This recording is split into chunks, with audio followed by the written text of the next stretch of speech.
Always believed in working smarter, not harder. There's an old video of Bruce Lee, you know, the karate guru. It's kind of ingenious. People still do that today. I don't know if you know what a TENS unit is. It sends electropulse stimulation to various parts of the body, like for recovery and whatnot. They use these electroconductive pads, and he had like an array on his stomach, and of course he had washboard stomach, and he was like 99% muscle or something like that, and he'd talk about reading a book or watching TV while he had his TENS unit on, and it would contract his abs like lightning strikes to his abs. Or he could get, I forget what it was, like the equivalent of many, many hundreds of sit-ups while he's like watching TV or reading a book. Yeah. Kind of genius, right? Everybody, I think, knows that the neurological network of a person's nervous system is, they think it's electricity. It's actually dielectricity. And if you actually look at, and I've seen it picked apart, the nervous system of a human body, it's dendritic. Yeah. My wife actually planted these Bodhi trees in the backyard. They have these. I picked this like a couple hours ago. Got it immersed in water. Everybody has got enormous leaves on it. Actually, it's easier to see on the back. You can actually see the dendritic pattern, kind of like lightning. When you say dendritic, everybody's seen what a lightning strike looks like. That particular pattern follows the lowest pressure mediation of discharge and also to charge. When something is sympathetic, like sympathetic resonance, there's actually really brilliant examples of using tuning forks. They'll actually take one tuning fork that's not under vibration. They'll put various different frequencies next to it and tune those forks up, and nothing will happen to the fork over here. But if they actually take an identical fork that has been cut to the exact same harmonic, which sympathetic resonance, to the dead or the silent tuning fork, they'll like strike it up, this one will start, and then this one will start. But nothing else will cause sympathetic resonance in this one until you actually take identical sympathetic resonance to the first. So the dendritic is actually nature's fractal of self-similarity. Everybody kind of knows what fractals are, but they can't tell you what it is. Kind of like everybody can identify the golden ratio. It's beauty in nature. It's like that's explicatively accurate, but that doesn't actually tell you what the golden ratio is. It's the beauty of self-similarity of the one relative to that which we call beauty. In other words, a multiplicative of the one, because everything approaches phi, or what we call the golden ratio, which is 1.618, which is not a number.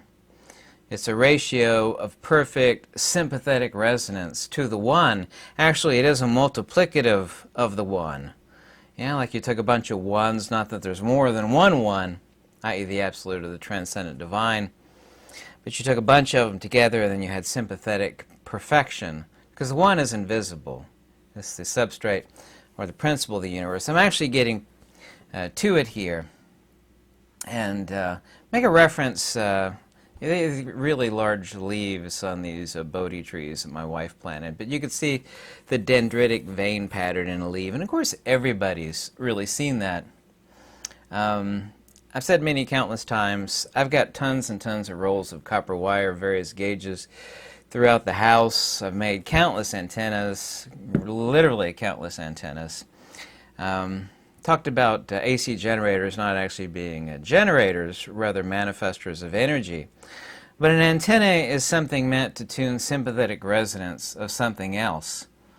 The actual antenna that makes life possible is water. And every scientist will actually say this is the one thing that they've actually got right, but they don't tell you why it's so important, is that water is a polar molecule. You can look that up. Water, polar molecule. You probably get 1 billion results on any Google search. This is, by the way, it's not connected to any coax antenna, but this is a simplex bow tie antenna here. All you have to do is just loop up some copper wire, X number of windings, and twist it and actually solder it to either a coax connector. And you make it various sizes. You make sympathetic resonances based on the lobe diameter relative to the sympathetic resonance that you want to tune. A lot of people think they actually understand about, because we add ammonium nitrate to fertilizer to make plants grow better, and of course we've been talking about that past few years. It's become radically more expensive, but it's like, what is it doing? Well, you know, the ammonium and the nitrate, roots more rapidly absorb nitrate in the zone where the root hairs emerge, and the ammonium in the zone where the division near the apex occurs between the root hairs and the actual primary roots.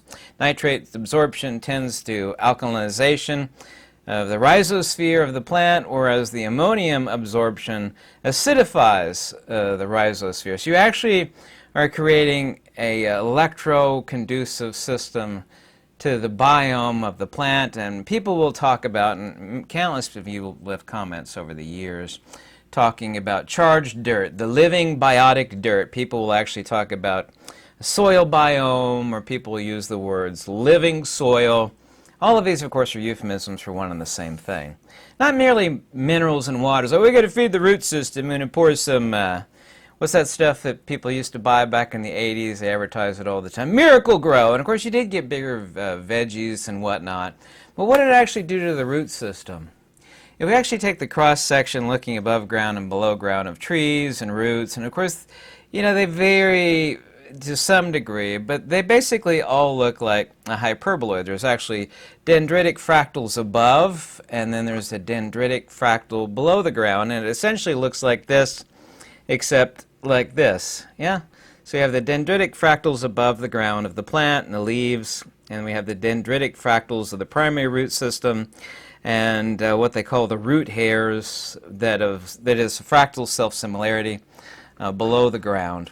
And people think, well, what does a plant need to grow? Of course, you know, plants vary on what they need as far as light and how much water.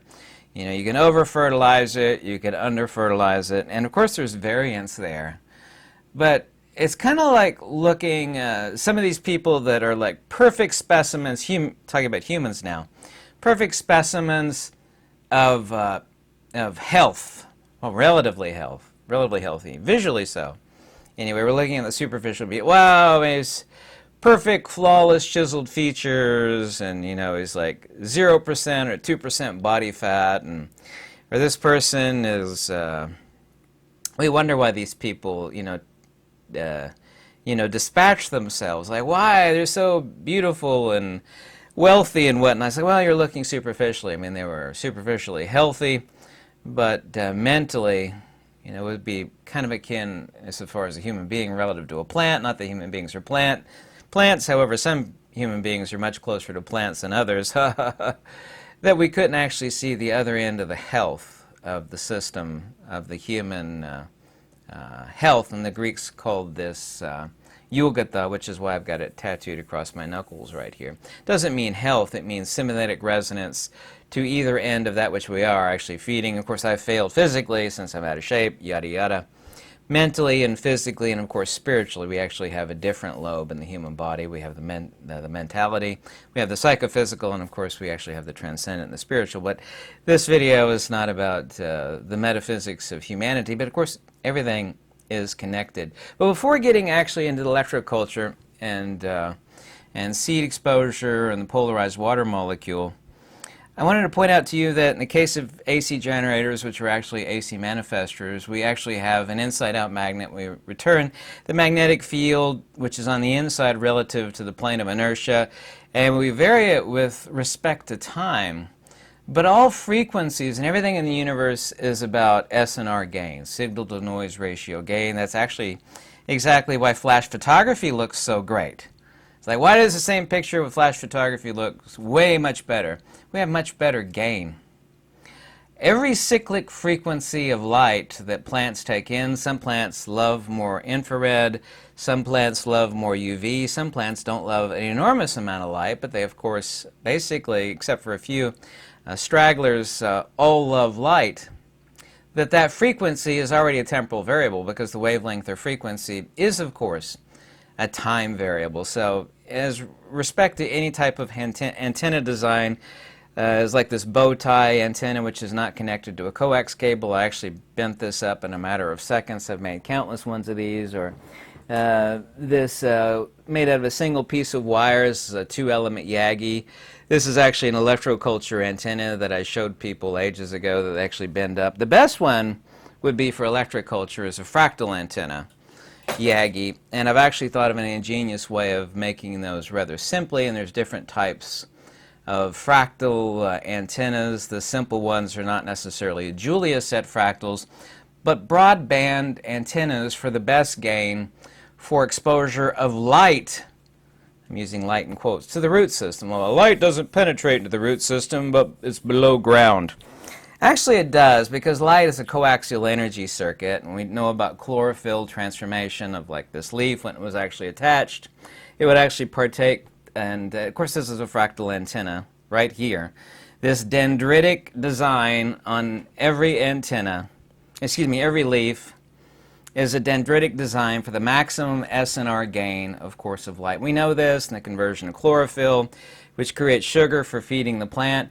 And I've had people, including recently, and it burns me, and it kind of burns my soul, the stupidity. Everything is thought to be crazy and nonsense, and still it's proven to be true.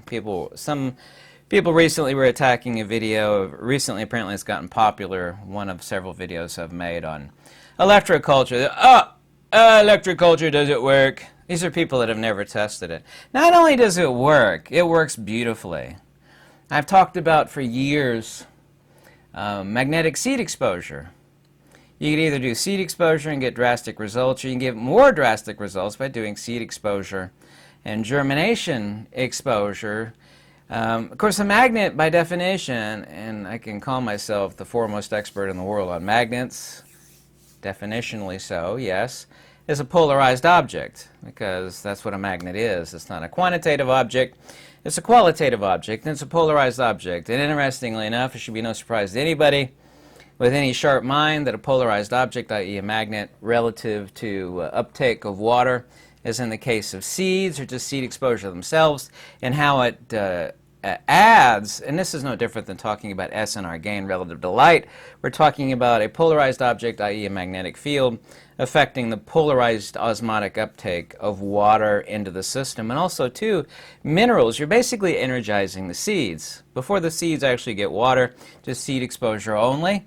I've had literally, over the years since I've been talking about this, Rawls and Davis, of course, discovered it ages ago, thousands and thousands of people do. I didn't believe you, but I thought this would be a really simple test to do. And I've got countless videos on magnetic seed exposure. Countless videos. You can make tomatoes more acidic or more alkaline based upon seed exposure. You can have all sorts of fascinating effects. I keep doing alfalfa seed sprouts and mung bean seed sprouts, which are my favorite sprouts, and the results are radical. People have done this on countless different seeds. I didn't believe you, but it turns out you're right. Well, I'm also right about electroculture, but no one's actually explaining electroculture. They're building all these fancy antennas, and they are SNR gain, and actually it's meant to feed light, and by light I'm using quotes, to the root system. Because every plant on Earth, regardless of its variances, is a hyperboloid. You have the root system down here below, the dendritic root system, and you have the dendritic plant above, which of course is what everybody sees. We actually have this self-repeating fractal system meant for absorbing a certain type of light above ground. Well, there's a certain type of light below ground. It actually changes osmotic uptake, but when people talk about living soil and the soil biomes, like, well, you could take a bunch of dead soil and stick a bunch of minerals in it and the plant will grow better, but not really. I've had countless genuine hardcore experts in gardening and farming talk about plant and soil biome. And they are correct, but they're not getting to the nitty-gritty details, because the devil is in the details. Like, what is it about the soil biome or the living soil that's making these plants grow so much better? It's not Specifically, the ammonium nitrate is in the case of mass food fertilization, or the magic soil that certain people will feed their plants in the greenhouse, which has miraculous results. Like, what is it? There is a specific type of light. Of course, the plant needs the plant phyllotaxis and the dendritic pattern of any living plant. Tree, plant, tomato, potato, doesn't matter what it is. It does require water. We know it needs water, and we know it needs minerals, and we know it, of course, needs light for photosynthetic conversion to sugars to actually. All of these are a given, and I'm not denying any of that stuff. But what I'm making a declarative statement about is what is apparently so obvious and underneath everybody's nose that no one's talking about this, is talking about the light that needs to be fed below. Why does electroculture work? Why is it when people are planting antennas, some of them are elaborately fancy and expensive, and it's rather ridiculous, but they do work. They're just taking spirals of copper and they're twisting them around sticks. My doctor's doing that at her farm near London, Kentucky, which is about an hour south of here. She's getting great results. She knows it works. Everybody else that does it knows it works. The only people who are complaining, saying it's poppycock and hokum, are the people that are just scoffing about it on the internet, but they've not tried it themselves. Yeah? But it does work. But why does it work? What is the light? And it is light, because light is a coaxial circuit that needs to be fed to the root system. It's obviously not visible light. But what is the energy, the energy that needs to be fed to the root system? We're talking about charged dirt. When people say living biotic dirt, we're talking about the biome of living soil. Every plant's dendritic root hairs and primary roots. There's actually secondary roots, primary roots, and plant hairs on most root systems of every tree and plant and shrub and fruit and tomato, potato, corn, watermelon, yada yada, on and on and on and on. It's a fractal system just like it is above ground, except where this is using photosynthesis and the conversion of visible light to feed the plant. The electroculture is feeding the other end of the plant. Every plant, once again, I love to simplify things because Mother Nature is a hairy armpit chick with muddy feet. And she's actually not that complicated. It's people fail to see Mother Nature on her own terms. Well, we have the ground plane, which is no different than the plane of inertia, right? It's kind of amazing how a plant, every plant on Earth is essentially a hyperboloid. This lobe needs to be fed, and this lobe needs to be fed. And everybody out there acknowledges, well, I would feed this lobe below the ground with fertilizers and nitrates and water. It's like, well, that's accurate, but it's still untrue. You know, you can be speaking the truth and yet still not be telling the accuracy of the whole picture. And of course, we're actually talking about the holos of the entire plant system. If you're feeding it above with sunlight and what it needs, whatever the plant needs, a little bit of sunlight, a lot of sunlight, what is it that you're feeding? Like, if we're just regular feeding ammonium nitrate to a plant, well, it actually creates a charged system. Of course, a lot of this stuff is artificial. It destroys the biome of the dirt. There's a reason why every farmer knows you could only dump so much fertilizer into the ground before it has to lie fallow for X number of years, depending on what crops you got. Once again, and this is not my opinion, this is a fact, the nitrate absorption tends to alkalinization into the rhizosphere of the plant root system, whereas the ammonium of ammonium nitrate causes acidification absorption of the rhizosphere of the plant's root system. You're actually creating a battery below ground, not only of mineral uptake and osmotic uptake, not only of water, which is a polarized molecule. And once again, every plant is a polarized system of the above ground and the below ground. So you're actually looking at the holistic nature of the entire plant. Why does electroculture work? Those who have called it poppycock have never done any experiment. The people that have done the experiments know that it works. People were calling poppycock and nonsense on me on magnetic seed exposure, but now that many years have passed, countless thousands and thousands, literally, of people that have done the experiment. Wow, it does work. Hey, why wasn't I taught this stuff in school? It seems so amazing we should have been taught this stuff in school. Everything is about harmonic sympathy to what it needs. the root system or the underground lobe of the hyperboloid of every plant system. Isn't it neat that every plant and tree on Earth is a lobe of a hyperboloid, the above ground and the below ground? Water is a polarized molecule. You get drastically different results using a polarized object, i.e. a magnet. And the plants that grow best and are the most healthy are in a charged, we could call it charged dirt. We could call it biotic dirt. We could call it living soil. I don't care what anybody calls it. It's a reference to actually having the best sympathetic resonance. And I'm not interested in New Age hokum or New Age, what do they call it? Woo-woo. There's the other one. New Age, white light or woo-woo. I'm interested in actual facts, demonstrable, repeatable evidences that actually work. What is it that you're actually doing? You're talking about feeding light, not literal light, but dielectricity for superior osmotic uptake of the root system, which feeds the plant. The plant, undeniably, by any measure of any farmer and any science on this earth, is fed from both ends. Well, we feed the bottom end by feeding it fertilizer and water. Well, yeah, you do, but that isn't the complete picture. And that doesn't tell you why it works. Why does electroculture work? Are you not helping the osmotic uptake and feeding of the plant through and by electroculture? Every electroculture out there, well, 99% of it, is some bent-up copper tubing directed towards the root system of one or multiple plants. Well, what is the copper doing? Is that not an SNR gain to feed the electroculture of the bottom lobe of the plant? You're not doing nothing other than feeding it light, specifically dielectricity, the SNR gain of the actual electroculture antenna that goes into the root system of any and every plant. And there's countless thousands of videos out there now of electroculture showing not only does it work, but oh my God, look at that. These are identical plants. This is non-electroculture fed root system, and this is electroculture fed root system. Anybody with a half a brain would look at a plant above ground and below ground and recognize, well, there's a dendritic pattern above which takes in a certain type of nutrient, that being light and chlorophyll and the generation of sugar. And there's a similar dendritic pattern below ground of a different nature that is fed a different type of light. Not only water, plants need water. Okay, I didn't leave out water, which interestingly enough is a polar molecule.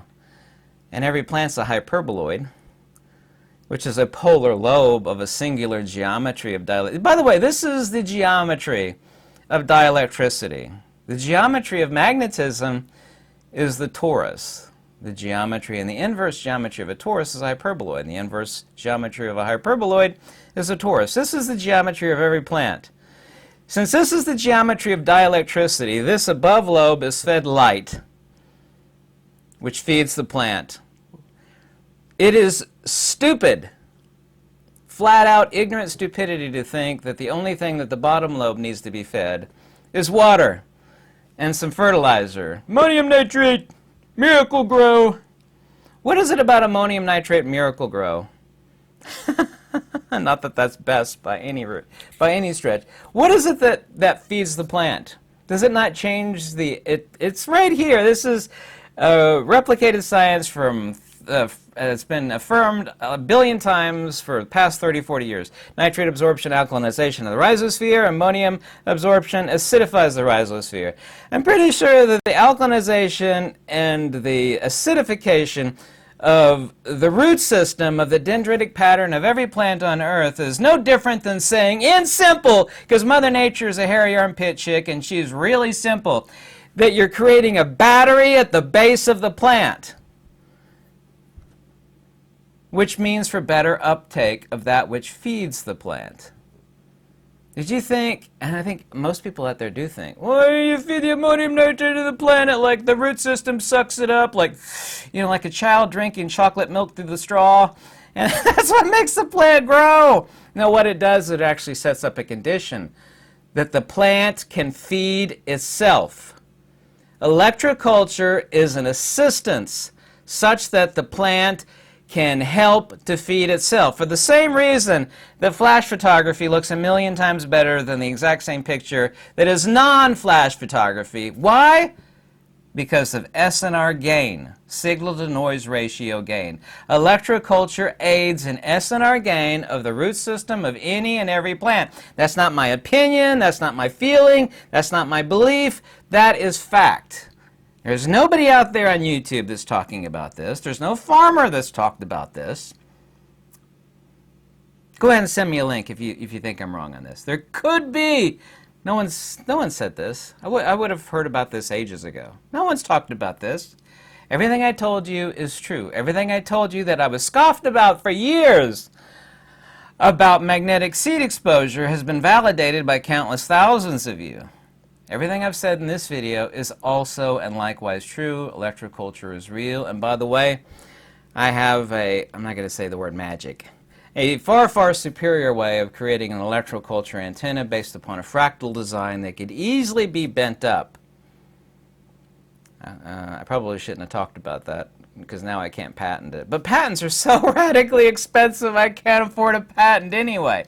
But trust me, I actually do know a superior way of creating a far superior SNR gain, broad spectrum electroculture antenna. I do. Have I jinxed myself by saying this because someone else now will patent it? But yeah, there's many different types of fractal antennas. No one will know which one to bend up or how to bend it up. I know the hows and the whys. I don't have the funds to actually generate that patent. I wished I did, though. Not that I care about money, but I would love not to work 7 days a week. But anyway, everything I said in this video is true. There's no other video about electroculture that goes into, in any way, discusses the details that I've mentioned in this video. This is the great wonder of having an expertise in retroductive knowledge, antenna design, SNR gain, fractal design, and the dendritic fractal of nature. And the dendritic fractals of nature are designed to feed itself such that life may perpetuate itself. And it's no different than the dendritic design of the human nervous system, the human brain. But people have been ignoring the dendritic fractal system of that which exists below the ground. They know they need to feed it water and or nutrients. But why does it work? But what does the plant really do? And why does electroculture actually work? No one has ever explained that until now, and I have. Thank you so much for watching. If you ever want to contact me, my information is in the description below. Any donation is always warmly welcome. Lux et Veritas.